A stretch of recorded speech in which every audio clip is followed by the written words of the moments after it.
1600-ലധികം സർവകലാശാലകളും 1,00,000+ കോഴ്സുകളും UG, PG, diploma, MS വരെ ലോകമെമ്പാടുമുള്ള സാധ്യതകൾ. കൗൺസിലിംഗ് മുതൽ വിസ വരെ, ഫോറക്സ്, ലോൺ, ട്രാവൽ, അക്കോമഡേഷൻ എല്ലാം ഒറ്റ ടച്ച്. വിദേശ പഠനം ആഗ്രഹിക്കുന്നവർ ഉടൻ വിളിക്കൂ 9001 800 800120. മാഡം, ഇവളിവിടെ നിന്നാ ശരിയാവില്ല. ഇവൾ ഇന്നലെ ഒന്ന് വെറുതെ നിക്ക് ജിൻസി. മാഡം അമ്പലത്തിൽ പോയപ്പോ മാഡത്തിന്റെ മകന്റെ പേരില് ഒരു വഴിപാട് നടത്താന്ന് കരുതി. ഋഷി ഇന്നലെ കണ്ടപ്പോ മുതല് ഒരു വിഷമമായിരുന്നു. പാവം. മാഡം മോന് പ്രസാദം കൊടുക്ക്.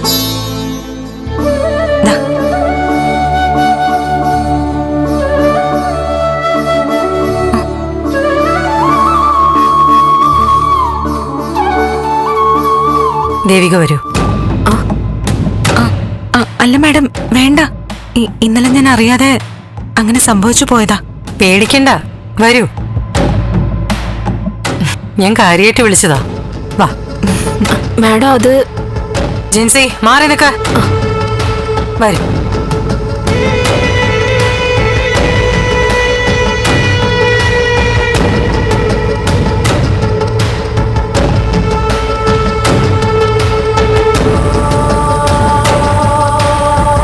ഇതെന്ത് മറിമായോ സംഭവിച്ച?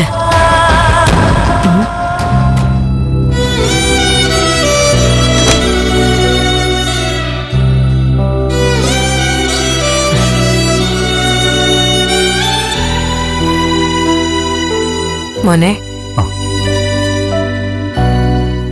നമ്മള് ദൈവങ്ങളെ കുറിച്ചല്ലേ പറഞ്ഞുകൊണ്ടിരുന്നത്. അതുപോലെ ദൈവത്തിന്റെ അടുത്തുനിന്ന് പ്രസാദമായിട്ട് വന്നിരിക്കുന്നത് ആരെന്ന് നോക്കിയേ.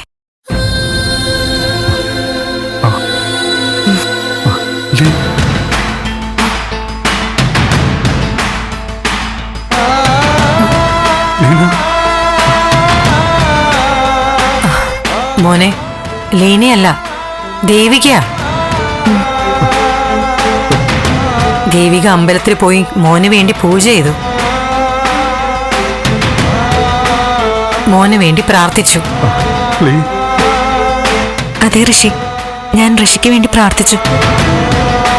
മോനെ, അമ്മ പ്രസാദം തൊട്ടുതരട്ടെ?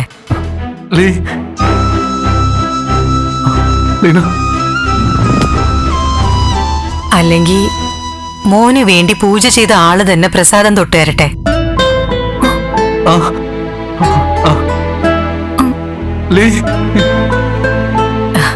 എന്നാ ദേവിക തന്നെ കുറി തൊട്ടുകൊടുത്തോളൂ.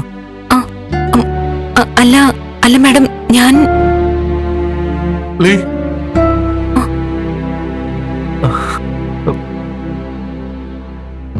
പാവം, അവന് വേണ്ടി പൂജയൊക്കെ ചെയ്തു എന്ന് കേട്ടതിന്റെ സന്തോഷത്തിലാ. തൊട്ടുകൊടുത്തോളൂ.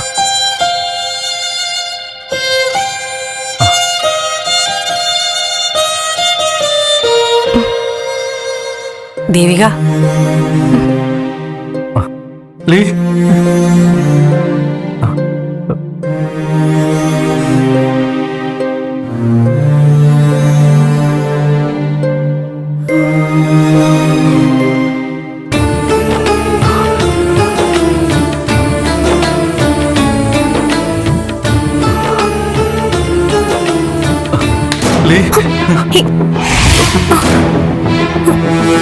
മോനെ, ലീന,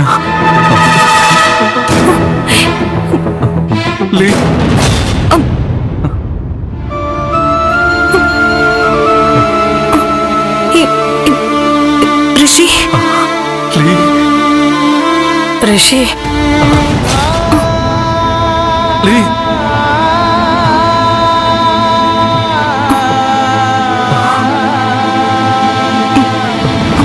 ദേവിക,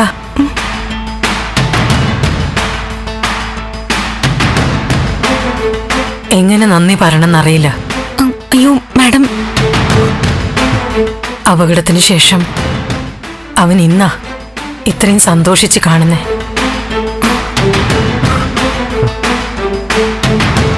അവൻ മാത്രല്ല, ഞാനും.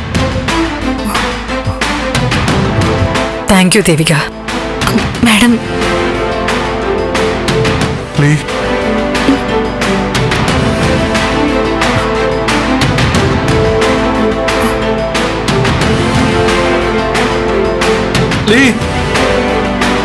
ലീ ലീ ലീ ലീ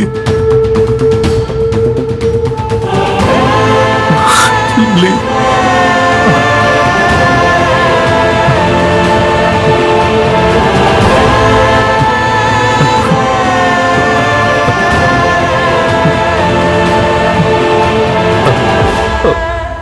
ലീ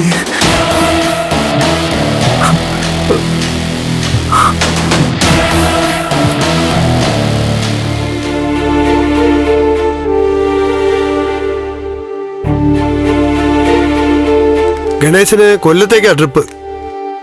ഗസ്റ്റിനെ എയർപോർട്ടിൽ നിന്ന് പിക്ക് ചെയ്യണം. ശരി സർ. ശരി. നന്ദൻ, കന്യാകുമാരിയിലുള്ള നമ്മുടെ ഗസ്റ്റ് ഹൗസിലേക്ക് പോകണം. ദാ. അല്ല, എങ്ങനെ പോകുന്നുണ്ടോ കേസിന്റെ കാര്യങ്ങളൊക്കെ? അടുത്ത ആഴ്ച അവസാന വാദം. എന്തു തോന്നുന്നു? പ്രതീക്ഷയുണ്ടോ? അന്ന് പറഞ്ഞില്ലേ സാർ, ജയിക്കേണ്ട കേസാ. പക്ഷേ പ്രധാന സാക്ഷിക്ക് മെന്റൽ പ്രോബ്ലം ആണെന്ന് എതിർകക്ഷികൾ ഒരു സർട്ടിഫിക്കറ്റ് ഉണ്ടാക്കി. ഓ, വാദിഭാഗം ആരാ? അനന്തരാജനോ? അങ്ങനെ എന്തോ ഒരു പേര് പറഞ്ഞിരുന്നല്ലോ. ത്യാഗരാജൻ. ഓ, അയാളുടെ വക്കീലൊരു ഫ്രോഡാ, മോഹൻ തമ്പി. ഓ, താൻ പറഞ്ഞ ഓർമ്മയുണ്ട്. ഇനിയിപ്പോ അടുത്ത നീക്കം എന്താടോ? ഈ കാട്ടൂരാന്റെ കൈ നിൽക്കുവോ കേസ്? പുതുതായിട്ട് എന്തെങ്കിലും പ്ലാൻ ചെയ്തിട്ടുണ്ടോ? സത്യം പറയാലോ സാർ, ഞങ്ങളെല്ലാവരും പ്രതീക്ഷ കൈവിട്ട് നിൽക്കുക, കാട്ടൂരാൻ വക്കീൽ ഉൾപ്പെടെ. ഡോ, അങ്ങനെ നിരാശപ്പെടരുത്. ഫൈറ്റ് ചെയ്യാനുള്ള സ്പിരിറ്റ് പോയാൽ തീർന്നു. ചന്ദ്രമതി ആന്റി ആയിരുന്നു അവസാനത്തെ പ്രതീക്ഷ. അതിന് ആദ്യം എതിർകക്ഷികൾ അട്ടിമറിക്കാൻ നോക്കി. സാഹസപ്പെട്ട് കോടതിയിൽ കൊണ്ടുവന്നപ്പോൾ മെന്റൽ പേഷ്യൻ്റാണെന്ന് സ്ഥാപിക്കുകയും ചെയ്തു. അതോടെ പ്രതീക്ഷകളെല്ലാം അടഞ്ഞു. ഇനിയെല്ലാം വരും പോലെ. പുതിയ സാക്ഷികളെ ആരെങ്കിലും കൊണ്ടുവരാൻ ശ്രമിക്കാത്തെന്താ? ഞങ്ങൾക്ക് അനുകൂലമായി പറയാൻ ഒറ്റ സാക്ഷിയുള്ളൂ സാർ, ചന്ദ്രമതി ആന്റി. വേറെ ആരുമില്ല. അമ്മയാണെങ്കിൽ പ്രതീക്ഷ നഷ്ടപ്പെട്ട അവസ്ഥയിലാ. പ്രഭാവതി മാഡത്തിന്റെ കാര്യം കഷ്ടം തന്നെ. അല്ല, സാറിന് അമ്മയെ അറിയോ? അമ്മയുടെ പേരൊക്കെ പറയുന്നു. അത് തന്റെ പ്രൊഫൈലിലുണ്ടല്ലോ. അല്ല, അന്ന് താനത് പറയുകയും ചെയ്തു. പിന്നെ അമ്മയുടെ പേര് വാർത്തകളിലൊക്കെ ഉണ്ടായിരുന്നതല്ലേ. എന്തായാലും താൻ വിഷമിക്കണ്ട. ഇവിടെ തോറ്റാലും ഹൈക്കോടതി നോക്കാമല്ലോ. എവിടെ പോയാലും ആ ത്യാഗരാജൻ ഞങ്ങളെ നശിപ്പിക്കാൻ പുറകെ കാണും. ത്യാഗരാജൻ മാത്രമല്ല, അയാളുടെ പുറകിലും വേറെ ആരൊക്കെ ഉണ്ടെന്ന് എന്റെ സംശയം. എല്ലാവർക്കും അങ്ങനെ ഒരു തോന്നലുണ്ട്. അതാ ത്യാഗരാജന്റെ വിരോധം തന്നെ ആയിരിക്കുമോ? അയാളുടെ അളിയനല്ലേ കൊല്ലപ്പെട്ടത്? നിങ്ങളുടെ കുടുംബമാണ് അതിന്റെ പിറകിലെന്ന് അയാൾ തെറ്റിദ്ധരിച്ചു, അത്ര തന്നെ. ചിലപ്പോ അങ്ങനെയാവാം. താൻ ചെല്ല്.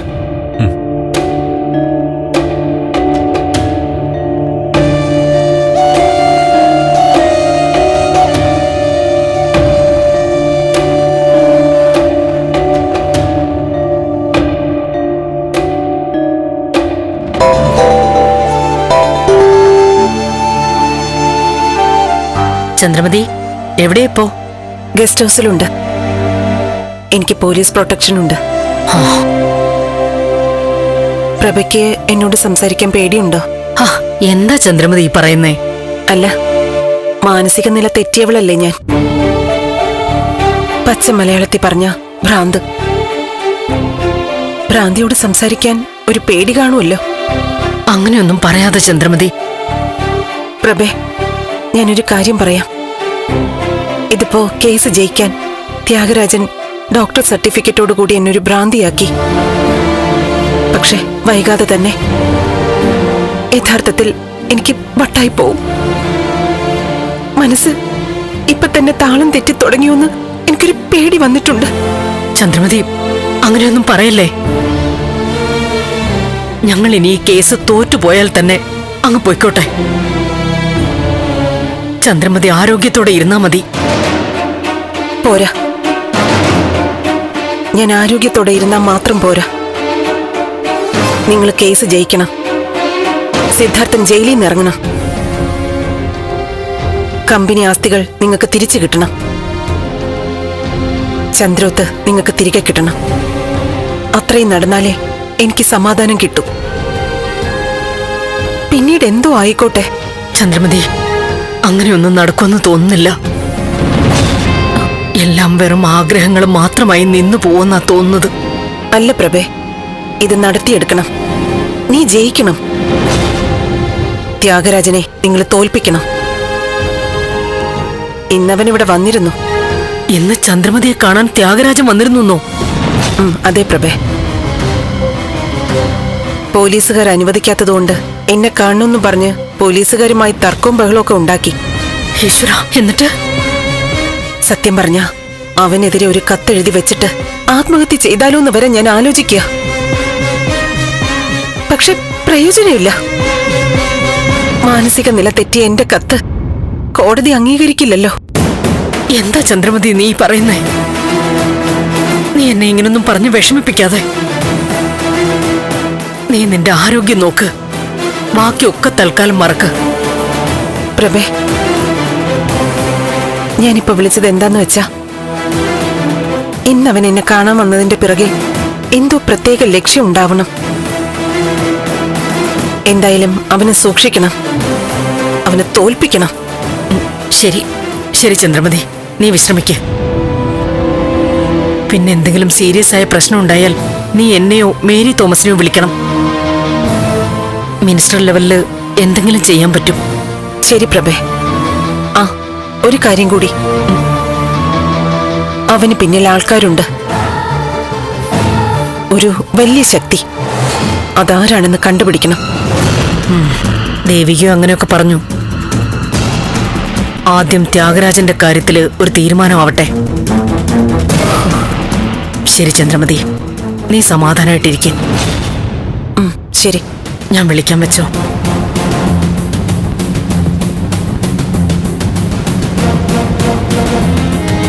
ത്യാഗരാജ, നീ രക്ഷപ്പെടില്ല.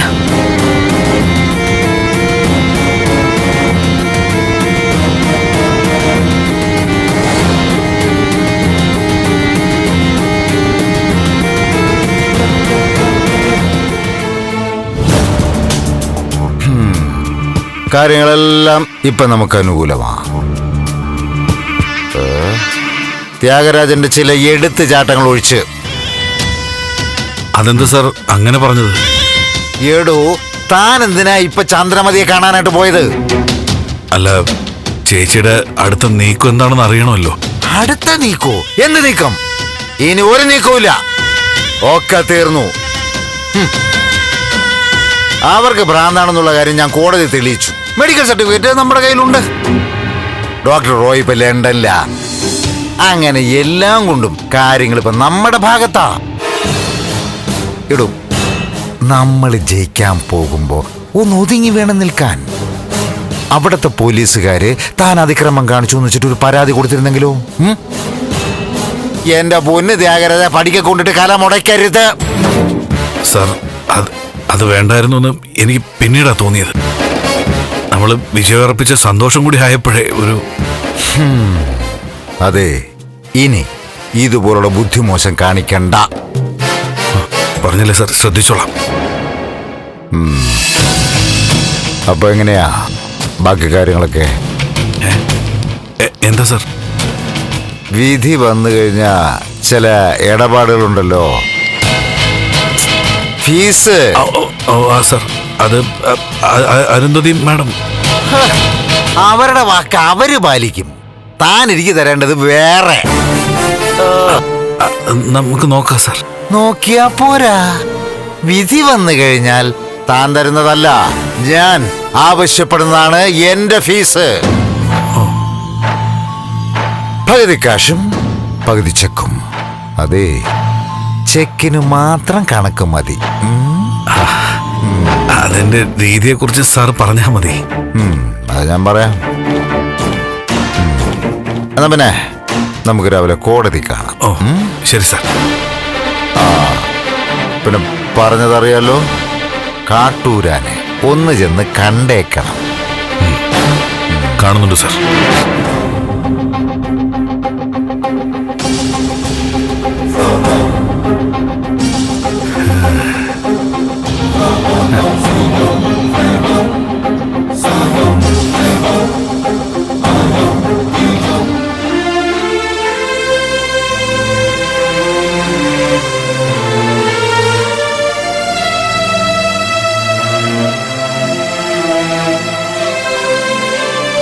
ദാ, ഈ നാരങ്ങ വെള്ളം ഒന്ന് കുടിച്ചേ.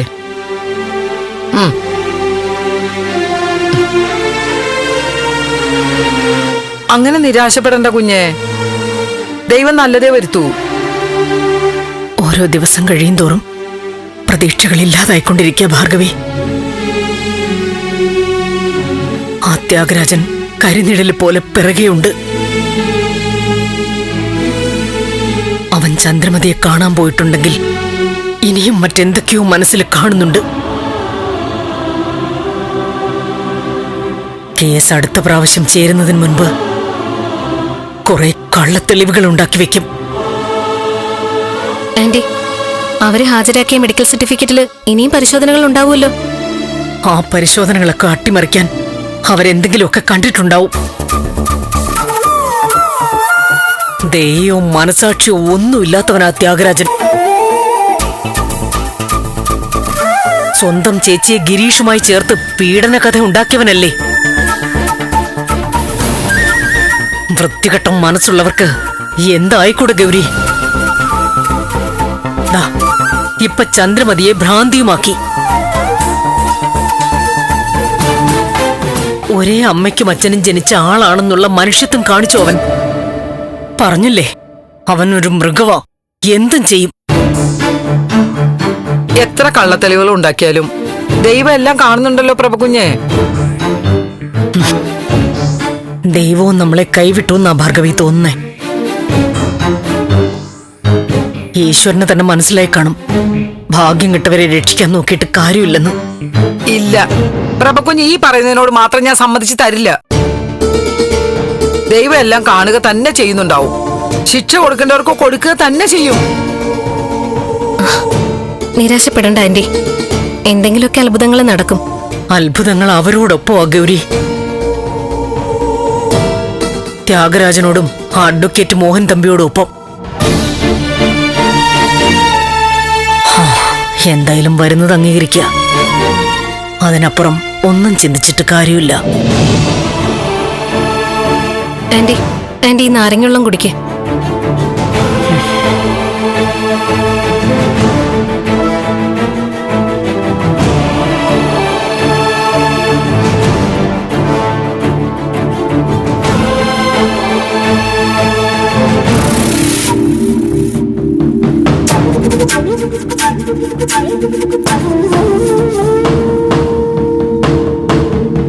സാറേ,